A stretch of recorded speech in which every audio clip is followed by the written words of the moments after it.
આત્મતત્વ છે એની દ્રઢતા પ્રાપ્ત થતી જાય છે. બીજી રીતે જોઈએ, નાના ઉદાહરણ સહિત જોઈએ તો જ્યારે પવન વાય છે ત્યારે આપણે એનો અનુભવ કરીએ છીએ. જ્યારે પવન વાતો નથી, લો પવન વાયો, આપણે એનો અનુભવ કર્યો. પણ જો પવન વાય નહીં તો શું વાયુ નથી એવું કહેવાય ખરું? ના. અને જ્યારે પવન વાય છે ત્યારે શું વાયુથી એ દ્વૈત થાય છે ખરું? ના. વાય તો પણ પવન કહેવાય, અને એ હવા આપણે એનો અનુભવ ન કરી શકીએ તો પણ એ વાયુ તો છે જ. જો વાયુ ન હોય તો આપણે જીવી ન શકીએ. એવી જ રીતે જે નિર્ગુણ તત્વ છે એ જ સગુણ રૂપે ભાસે છે. એટલે જ્યારે સગુણ રૂપે ભાસે, જગત રૂપે ભાસે, ઈશ્વર સગુણ રૂપે એટલે ઈશ્વર રૂપે જણાય, એ ઈશ્વર રૂપે પ્રગટ થઈ અને જગતનું સર્જન કરે કે જીવ રૂપે ભાસે, ત્યારે દ્વૈત થતું નથી. અને જો આમાંનું કંઈ પણ ન હોય તો બ્રહ્મ નથી, નિર્ગુણ તત્વ નથી એવું કહેવાય નહીં. પણ આ ક્યારે સમજાય? જો બુદ્ધિ સૂક્ષ્મ હોય તો. આ ભેદ બુદ્ધિ છે એનું કારણ શું? તો કે મનની અંદર વાસના રહેલી છે, કામના રહેલી છે, અજ્ઞાન છે માટે. અને એ અજ્ઞાનની નિવૃત્તિ ક્યારે થાય? જ્યારે આ દરેક સંદર્ભથી સંગ છે એ છૂટે ત્યારે. અને એટલે સંગને છોડવા માટે જ અહીંયા કહ્યું સંનિયમે ઇન્દ્રિય ગ્રામમ.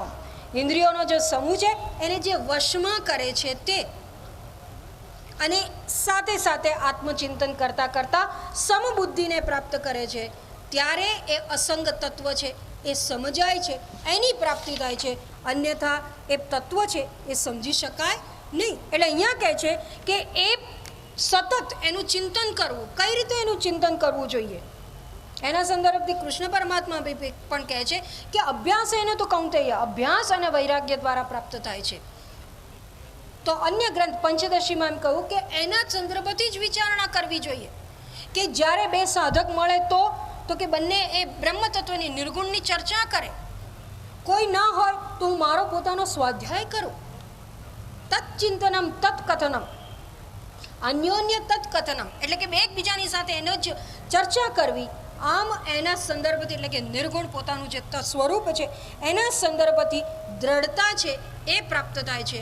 અને ત્યારે મામ એવ પ્રાપ્નુવંતી, મારી જ પ્રાપ્તિ કરે છે. હવે અહીંયા પ્રશ્ન થાય કે જો નિર્ગુણ છે એનાથી જ મુક્તિની પ્રાપ્તિ થતી હોય, એનાથી જ સ્વરૂપની પ્રાપ્તિ થતી હોય, તો અહીંયા સગુણ જે ઉપાસના છે એ સગુણ ઉપાસનાને શ્રેષ્ઠ શા માટે કહી? અને જે લક્ષણો કયા, એ લક્ષણો પ્રાપ્ત કરવાના માટે પણ બહુ પ્રયત્ન કરવો પડે, મહેનત કરવી પડે. અને એના સંદર્ભથી સગુણ ઉપાસના શ્રેષ્ઠ છે એ કહ્યું એ બરાબર, પણ સગુણ ઉપાસનામાં પણ તકલીફ તો પડવાની જ છે, કઠિન તો છે જ. નિર્ગુણ પણ કઠિન છે. તો પછી બેમાંથી સાધકે, એટલે આપણને પોતાને પ્રશ્ન થાય કે આપણે કરવું શું? નિર્ગુણ ભલે કઠિન રહી, પણ એનાથી જો મુક્તિની પ્રાપ્તિ થતી હોય તો શા માટે એનું અનુષ્ઠાન ન કરવું? એવો પ્રશ્ન થાય. તો હવે અહીંયા પરમાત્મા આગળના શ્લોક પૂર્વક નિર્ગુણની ઉપાસના જો અધિકાર ન હોય અને એનું ચયન થાય તો શું વિઘ્નો આવી શકે એનું કથન કરી અને આગળ કહે છે ક્લેશોધિકતરસ્તેષાં અવ્યક્તાસક્ત ચેતસાં અવ્યક્તા હિ ગતિર્દુઃખં દેહવદ ભીરવાપ્યતે. અવ્યક્તમાં આસક્ત ચિત્તવાળાને ક્લેશ અધિક છે. કેમ? તો કારણ કે અવ્યક્તમાં ગતિ છે એ દુઃખપૂર્વક થાય છે. જેને દેહ ભાવ પ્રાપ્ત છે અથવા તો દેહાભિમાન છે એને અવ્યક્તની ગતિ એટલે કે અવ્યક્ત તત્વની પ્રાપ્તિ દુઃખપૂર્વક થાય છે, ક્લેશપૂર્વક પ્રાપ્ત થાય છે. હવે અહીંયા પરમાત્મા નિર્ગુણ તત્વ છે એનું ફળ તો જણાવી દીધું, સાથે સાથે શા માટે એમાં તકલીફ થાય છે એનું પણ અહીંયા કથન કરે છે. એટલે કહે છે કે જે સગુણ ઉપાસના સરળ શા માટે કહી, તો કે સગુણ ઉપાસનામાં ઈશ્વર છે એને જ્યારે સમર્પણ થઈ જાય તો ઈશ્વર છે એ કૃપા કરવા બંધાયેલા છે, એ કૃપા સહજ કરશે. જે નિર્ગુણ તત્વ છે એ તો સ્વયં અક્રિય છે અને એ નિર્ગુણની ઉપાસના કરે એને પરમાત્મા છે, ઈશ્વર છે, એની સહાયતા છે, એની પ્રાપ્તિ થતી નથી. એટલે આપણા શાસ્ત્રોમાં પરંપરાગત રીતે આપણે જે સાંભળતા આવ્યા છીએ એમ કે જો આપણે ઈશ્વર પ્રત્યે એક ડગલું ચાલીએ તો ઈશ્વર આપણા પ્રત્યે એક ડગલું ચાલે છે. એક ડગલું ચાલે છે ના, આપણે શું સાંભળ્યું છે? 10 ડગલા ચાલે છે, 100 ડગલા ચાલે છે, નહીં એવું સાંભળ્યું. હકીકત એમ નથી, એ પણ એક જ ડગલું ચાલે છે, પણ ઈશ્વરનું ડગલું છે એ અતિ મહાન છે કે જેની અંદર આપણા તો હજારો ડગલામાં આવી જાય. એટલે આપણે જો માત્ર ઈશ્વરની પ્રાપ્તિને માટે અલ્પ પ્રયત્ન પણ કરીશું તો ઈશ્વર છે એની કૃપા પ્રાપ્ત થાય, ઈશ્વર સહાયરૂપ થાય છે. ક્યારે સગુણની ઉપાસના થતી હોય તો, નિર્ગુણ છે એની ઉપાસનામાં એવી સહાય છે એ મળતી નથી અને માટે સગુણની ભક્તિ જે કરે છે એને પ્રગતિ ઝડપી થાય છે. નિર્ગુણ છે એની ઝડપી પ્રગતિ થતી નથી, અથવા તો એને અનેક વિઘ્નો છે એની પ્રાપ્તિ થાય છે. હવે અહીંયા વિઘ્નો છે એના દ્રષ્ટિકોણથી જે કહ્યું કે કેમ થાય છે કે દેહવિત ભરવાપ્યતે, દેહ તાદાત્મ્ય જેને છે, દેહાભિમાન જેને છે એવા દેહભાવવાળાને આત્મતત્વ છે એની પ્રાપ્તિ મુશ્કેલીથી થાય છે. અને અવ્યક્તમાં ભલે ચિત્ત આસક્ત હોય છતાં પણ એની પ્રાપ્તિ થઈ શકતી નથી, અવ્યક્ત છે એની પ્રાપ્તિ થતી નથી. હવે કેમ? દેહાભિમાન તો કહ્યું, પણ સાથે સાથે એને બીજી રીતે પણ સમજવાનો પ્રયત્ન કરીએ કે અવ્યક્ત છે એનું ચિંતન થતું હોય, મનન થતું હોય, શ્રવણ થતું હોય, પણ એવો જે ઉપાસક છે નિર્ગુણનો એને કેટલીક વખત પોતે શેની ઉપાસના કરે છે, એ નિર્ગુણ તત્વ કેવું છે એનો સ્પષ્ટ ખ્યાલ નથી હોતો. બીજા શબ્દોમાં કહીએ તો જ્યાં સુધી પરોક્ષ જ્ઞાન દ્રઢ ન હોય ત્યાં સુધી શ્રવણ કરવા છતાં, મનન કરવા છતાં, ચિંતન કરવા છતાં, એટલે કે નિધિધ્યાસન નિર્ગુણની ઉપાસના કરવા છતાં પણ સિદ્ધિની પ્રાપ્તિ થતી નથી. અનેક વિઘ્ન છે એ આવે. એટલે ક્યારે ખબર પડે તો કે શ્રવણ કર્યું હોય અને પૂર્વે કહેલા ઇન્દ્રિયોનો સંયમ કરવો જોઈએ, સર્વભૂતના હિતમાં રત છે, સમ દુઃખ સુખ અને દુઃખમાં સમ છે, એવી લાક્ષણો જ્યાં ન હોય અને માત્ર શ્રવણથી જ્યારે નિધિધ્યાસન વગેરેનો પ્રયત્ન થાય તો જ્યારે સાધનાની શરૂઆત કરે એટલે એના વિઘ્નો છે એ કેવા પ્રકારના હોય એ જણાઈ આવે છે. એટલે મન છે એ નિરાકારમાં સરળતાથી પ્રવિષ્ટ નથી થતું, સગુણમાં પ્રવિષ્ટ થઈ જાય. કેમ? કારણ કે સામે વિગ્રહ છે, મૂર્તિ છે, અને કાં તો આપણે એની ઉપાસના કરતા હોઈએ એટલે કે પૂજા વગેરે કરતા હોઈએ, એમાં ક્રિયા હોય તો ક્રિયા કરીએ એટલે બહુ સરળતાથી આપણું મન ત્યાં સ્થિર થઈ જાય, કારણ કે સતત એક ક્રિયા કઈ એક પછી એક ક્રિયા કરવાની છે એનું મન આપણું વિચાર કરતું હોય. કે સૌ પ્રથમ સ્નાન કરાવ્યું, પછી ચંદન કુમકુમ વગેરે લગાવ્યું, ફૂલ ચડાવ્યા, હાર ચડાવ્યો, હવે આરતીની શરૂઆત કરો, આરતી કરતા પૂર્વે નૈવેદ્ય છે એ ધરાવીએ. એટલે એક પછી એક જે ક્રિયા કરવાની છે એમાં આપણું મન સતત સંકળાયેલું રહે છે અને માટે એમ કરતા કરતા એટલે સગુણમાં ઉપાસના કરતા કરતા એ બધી ક્રિયા કરતા કરતા મન બહુ સરળતાથી પ્રવિષ્ટ થઈ જાય અને ત્યારે ઈશ્વર છે એ પણ સહાયભૂત થાય છે. પણ નિર્ગુણમાં આમાંનું કંઈ જ નથી, નિરાકારને કોઈ અવયવ નથી. એની પૂજા જેવી રીતે સગુણની કરીએ છીએ એવી રીતે સગુણની એની પૂજા થઈ ન શકે અને ત્યારે એની ઉપાસના છે એ વધુ ક્લેશકર થાય છે.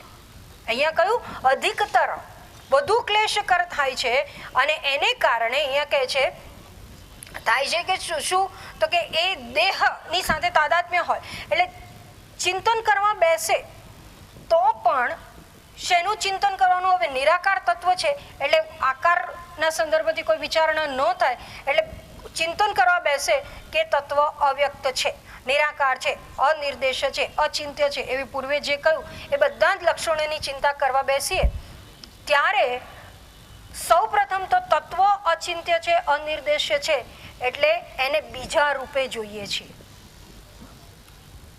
શાસ્ત્ર શું કહે છે? એ સ્વયં હું છું. એટલે સૌ પ્રથમ તો એ સમજાવવું જોઈએ કે હું છું.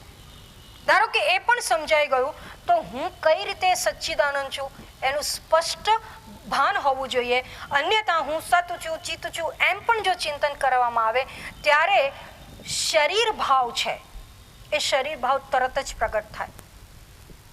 એટલે દેહની તાદાત્મ્ય તૂટ્યું ન હોય, હું અશરીરી છું એ સમજાય નહીં તો સચ્ચિદ આનંદ વગેરેનું જે ચિંતન કરવામાં આવે એ ચિંતન છે એનાથી દ્રઢતા પ્રાપ્ત થતી નથી. વારંવાર મન છે એ શરીર વગેરેમાં એટલે કે સ્થૂળ શરીરમાં કે સૂક્ષ્મ શરીર છે એના સંદર્ભથી વિચારણા કરે અને સુખી અને દુઃખી થાય. એટલે કે હું સચ્ચિદાનંદ હોઉં તો હું દુઃખી કેમ છું, મને આટલા દુઃખ કેમ આવે છે, એવો તરત જ વિચાર આવે, એવી મન તરત જ પ્રતિક્રિયા કરે. કેમ? સંશય છે એની નિવૃત્તિ થઈ નથી. સંશયની નિવૃત્તિ કેમ નથી થઈ?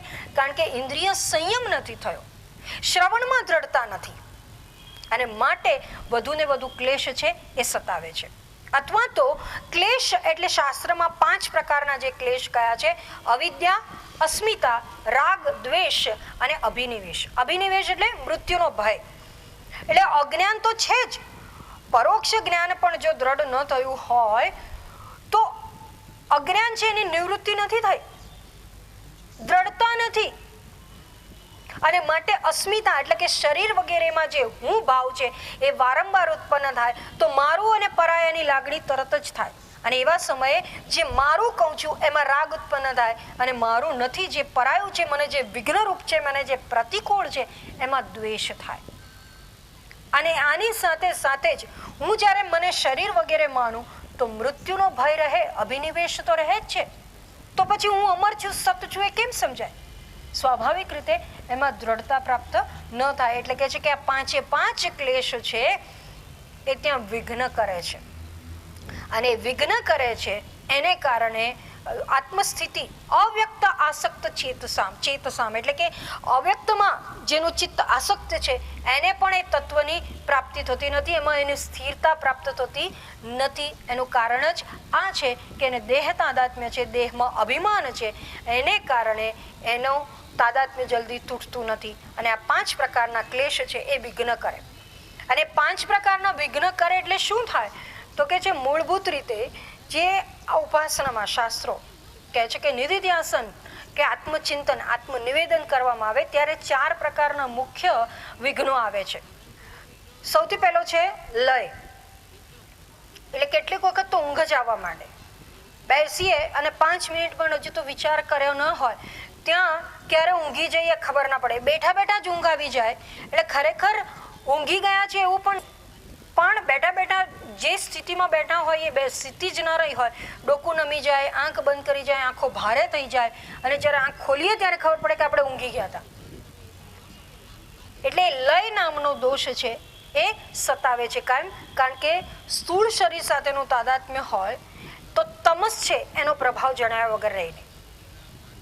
પછી બીજો વિઘ્ન છે વિક્ષેપ. એટલે મનની અંદર કામના હોય, સકામ ભક્તિ થતી હોય અથવા તો કામના હોય, એટલે કર્મ શેના માટે થાય છે? તો કે ફળની પ્રાપ્તિને માટે, કામનાની પૂર્તિને માટે. એટલે ત્યાં વૈરાગ્ય ન હોય, એટલે મન અત્યંત ચંચળ હોય ત્યારે વિક્ષેપ ઉત્પન્ન થાય અને રજસને કારણે સતત વિક્ષેપ થાય. તો એક હજી તો શરૂઆત કરી ના હોય કે હું સત છું, ચિત્ત છું, ત્યાંથી તો ક્યાંથી ક્યાં મન પહોંચી જાય ખબર જ ના પડે. ક્યારે મન ઘરમાં પહોંચી ગયું, પરિવારમાં પહોંચી ગયું, ત્યાંથી ધંધા આપણા વ્યવસાય તરફ પહોંચી ગયું અને ક્યારે એમાં રાગ દ્વેષ આવી ગયા એ ખબર જ ન પડે.